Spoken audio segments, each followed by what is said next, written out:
Masalah petasan itu udah ada aturannya. Tidak boleh sembarang.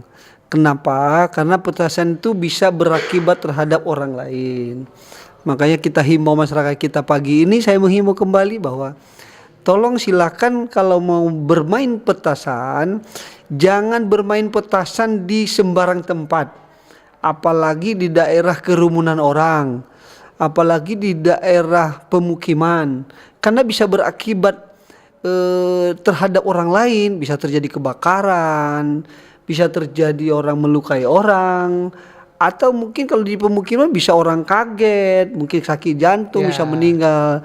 Nah, silakan saya berharap bahwa silakan bermain kembang api mengarahkan ke laut, di pinggir laut.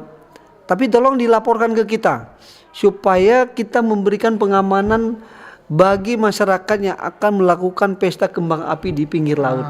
Karena takutnya terjadi apa-apa, atau ada badai atau apa, atau terjun.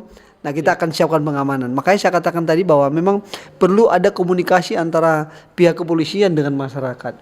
Masyarakat kita juga harus betul-betul mereka welcome. Karena bagaimana kita bisa mendeteksi satu persatu kalau kita tidak diinformasikan ke kita. Nah, jika sudah diinformasikan ke kita, maka kita akan melakukan pengamanan yang terbaik buat mereka.